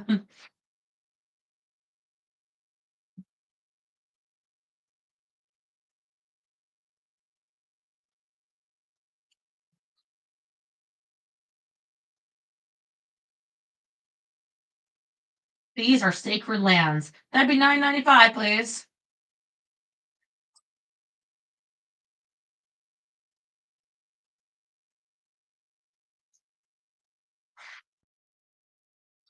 Sawyer set up the other chair next to mine, keeping a good foot between us, and sat stretching his legs out. Under any other circumstances, his nearness would have sent my stress levels through the roof. But I was full of starlight and kitten induced endorphins. Truly, if kitten therapy wasn't a thing, it should be. I'd name the kitten I was caring for Stella. You take care of that cat. You guard that cat with your life.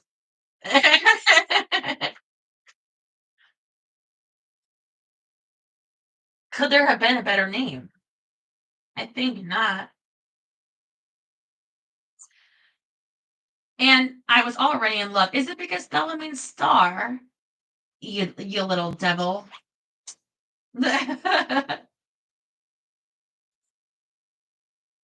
I it had taken approximately 2 minutes before deciding to adopt her, but common sense kicked in soon after. Kittens were a big commitment, and I needed to be sure, absolutely sure, before jumping in. Mm.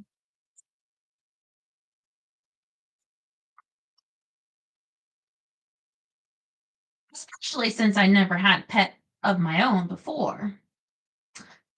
I looked to my left toward Bean's farmhouse. Warm light glowed in the windows, cozy and inviting. Since Henrietta had been to see the starlight recently, she had volunteered to stay behind to keep an eye on all the other animals. And again, I wondered if she was giving me space to get used to her presence, which I appreciated. The weekend had been overwhelming, to say the least. Eventually, my gaze wandered to Sawyer's cabin, only a short distance from the farmhouse. Along the tree line, I could see only the porch light on. Is Luna here? I asked, suddenly worried she was going to pop out of the starlight and bombard me with questions about Ree. She has play practice until 8. He checked his watch. She has a ride home, but I'll need to leave soon to meet her at the cabin. Because it was impossible not to notice how handsome he looked in the glow of the starlight, I forced myself to glance away. You're not working, are you? It didn't seem like it. Plus, I didn't think he worked nights anymore. He said the starlings raised a ruckus about an hour ago, so I drove over to investigate. The starlings were the best security guards around, hands down. Did you find anything? What I found was Bones Ryerson running for his life. He chuckled, and the laugh wrapped around me like a hug from an old friend. The starlings had put a mighty scare to him. He all but jumped into my moving truck and bawled like a baby, telling me how he'd been looking for diamonds after hearing Winchester talking about them. I carried him home, told him next time I turned him in for trespassing. He won't be back. The starlings make quite an impression when they're protecting the land. At the same, all the same, I thought I'd stick around for a while just in case someone else came along with the same idea. Then I saw you. I glanced at him, then quickly away. I zipped my coat up to my neck and tucked my chin into it. I told myself not to think about the sound of his voice when he'd said, "Then I saw you." The warmth, the oh Lord tenderness.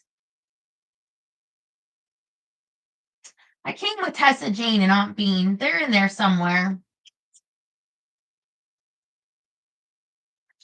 A waist-high rope fence was strung around the edge of the crater, not because there was a steep drop-off, but more to keep things orderly. The Star Walk had one entrance and one exit and sat low to the ground, supported by cement piers. Along the wooden walkway. Rope guardrails prevented people from venturing into the crater. Most respected the rules. The ones that didn't were either escorted away by the attendants or the starlings. One was much more preferable than the other. He smiled, knowing Miss Verbena, she'll be in there a while. The Star Walk usually took only 10 to 15 minutes to complete, start to finish. But with Aunt Bean's mobility issues these days, plus the way she dawdled when surrounded by the light, it would probably take her a half hour or so, maybe more, to walk to the end. At least it's a nice night, I said. That it is. I wanted to say so much more, to ask about Luna and him and his family, but I didn't want to risk opening old wounds or letting Ree's secret slip, because the longer I sat here with him, the more tension built. I practiced my box breathing. He'd be leaving soon. It was fine. I was fine. I could keep a secret for a few more minutes. Heard you got a couple new furry family members, Sawyer finally said. We're just fostering. He laughed. The whole town probably knew now how Ty had pulled a fast one on Tessa Jane and me. I grinned as I pictured the fluffy bundle of joy waiting for me at home as I said, it's like Ty and Tessa Jane and me under a spell, or had them under a spell. I get it. He's why we have a teddy bear hamster named Melon. A hamster? He shook his head. Long story. I wanted to say I had time to hear it, but I didn't exactly want him to stay. The silence yawned and stretched between us, growing loud and uncomfortable. A few minutes had passed when he nodded toward the glowing aurora. You didn't want to walk with Miss Verbena and Tessa Jane? No need for clarity of mind, of heart? He asked, as though he was one of the attendants and I was a tourist. I was starting to regret accepting the seat. You know how I've always felt about the starlight. I also know people change. I thought time might have given you another perspective on the starlight, other than your mama's. Even though he spoke with no hint of judgment, I sensed there was more to the statement than he let on. Our conversation had veered into dangerous territory. I tugged my sleeves down over my hands. I wanted to tell him it wasn't only my mama's perspective, that I'd learned the lesson for myself, thanks to Ree. In my head, I heard her telling me Luna is Ace's baby, Addie. Up, up. In a flash, I was back in the Coosa County Hospital, sitting at her bedside. Luna was only an hour old and had been taken by nurses to the special care nursery for some extra suctioning of her tiny lungs. At that point in time, Ree and Ace had been officially broken up for almost a year, but I knew she had trouble staying away from him completely. Even though he'd been a mess of drugs and anger, she finally quit him cold turkey right before senior homecoming and had enlisted Sawyer to take her to the dance and ruse to keep Ace as a ruse to keep Ace away. After the dance, they kept up the pretend relationship, but while that phony relationship might have protected Ree from Ace, it broken something between Sawyer and me. I couldn't bear seeing them together, even pretending, so I had distanced myself, only hanging out with them every once in a while instead of all the time. I threw myself into working at the bakery, into schoolwork, into anything that would help me ignore my broken heart. Somewhere along the line, their sham of a relationship had become real, which came to light not long after Christmas that year when Ace had tragically overdosed. At his funeral, Ree had sobbed so hard she made herself so sick she had to be carried off to the urgent care. That was where she found out she was expecting. Everyone assumed, even me, that it was Sawyer's baby. Tears pooled in my eyes as I said to her, "Does Sawyer know? Don't go worrying about him." She then winced and rubbed her temples. She'd been fighting a headache since she went into labor. It had been a long, rough delivery. When she had asked me to be there for the birth, I'd been surprised, but I couldn't say no. I still loved her, even though it hurt to be around her and Sawyer. "How can you say that, Ree? He's down the hall outside the nursery right this minute, proud as a peacock, telling people he's her daddy. He is her daddy, at least as far as I'm concerned, and as far as the starlight is too." "What do you mean the starlight?" "I did a star walk when I found out I was carrying Luna. I had so many decisions, choices weighing on my heart. I came out of there knowing Sawyer was my answer. No matter what happens between us, he'll be good to her." My voice cracked. "Why are you telling me this?" It felt like she'd staked a claim on him when one wasn't really needed. As much as it hurt, I'd already stepped aside, which was why I hadn't known she'd reconnected with Ace at some point. She sniffled, "It's just that I was looking at her all pink and beautiful with that head full of dark hair in adorable widow's peak, and I started thinking about Ace. I was overcome with a need for you to know who she is, who she came from, even if we don't ever talk about it again. But Ree, you know how hard it is for me to keep secrets." She sat up and her eyes went wide as she grabbed my arm. "You cannot tell anyone, Addie. Nobody. We have to protect her from the Buckleys. I will not let them hurt my baby. She needs to be raised by people who will love her, cherish her. This is how we do it." Tears ran down my face as I thought about what Ace had done to Ree. I didn't want his daddy or his younger brother to even look at that baby. My throat was so tight with emotion that all I could do was nod. I would keep this secret if it killed me.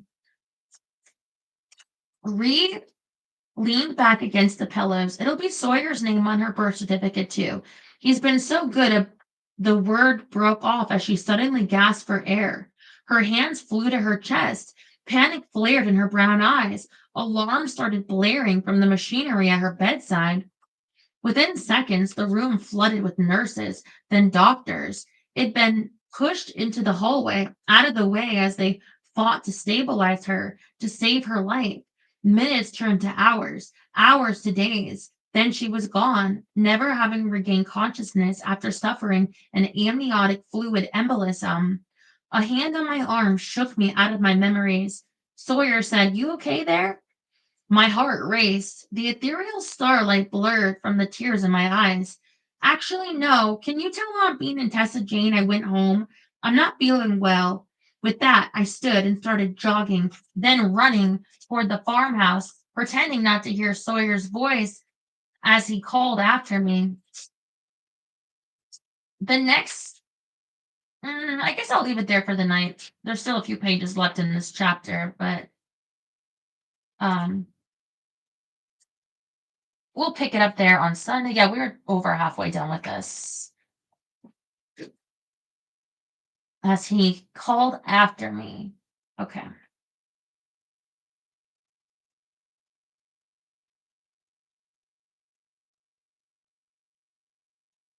I don't think it's that common to die in childbirth, but, like, I'm just saying, like, I get it as like a story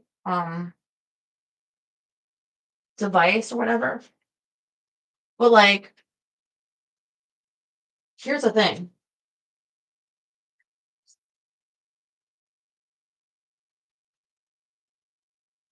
I used to have like nightmares. That was all wonky.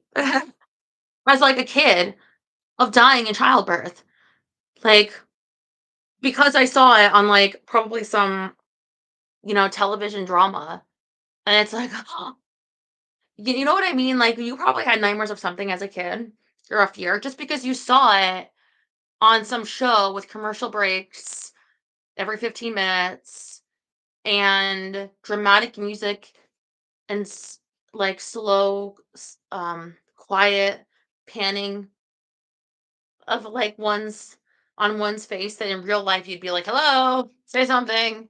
You know what I mean? But it's like, "Ta-dum."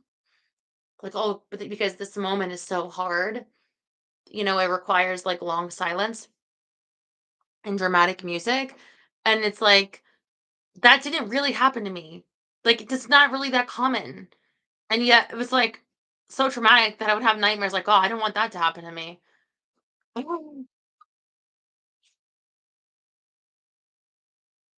think my childhood nightmare. What? Hold on. It looks like you said grot bags, but is that a word? Is that like a real thing? Grot bags?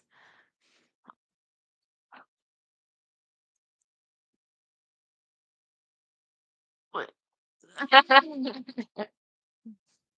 Yes, grot bag. Okay. Okay. Okay. So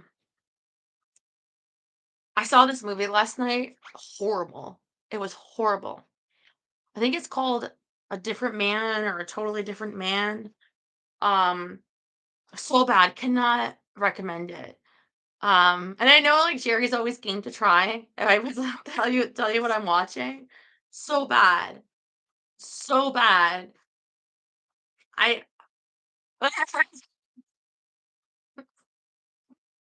um but yeah, I saw that it was like had some like Oscar nominations or you couldn't get it. Um Actually I almost chose to watch Moana too, but I went with that instead because I knew I could only make like one movie and I only barely hung on to the end. I was so tired by the time that was over. Um I made some Fridays potato skins in the oven and watched that and was like, "This is so bad. Is it gonna get better? No. No. It's only gonna get worse." Anyway, but I saw I was, like, nominated. I'm like, "Is this year so many Oscar nominations are, like, bad?" From what I hear about and some that I saw, but I'm sure some of them are good. Like, Wicked I liked and I saw, but many of them I haven't seen yet, so I saw that one. Bad. I keep hearing Amelia Perez is bad. So Oscars, what are you doing? Guy's head look like a potato chip. What is Oh, I see. Um,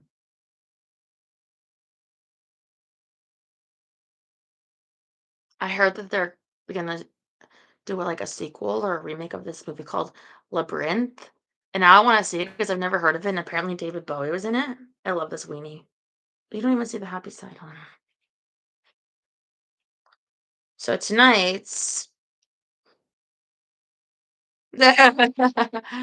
Mm, tonight, I'll find something to watch, but tomorrow I might be doing photos. I think I'm gonna try to do that. See if I can get this thing fixed with the therapy.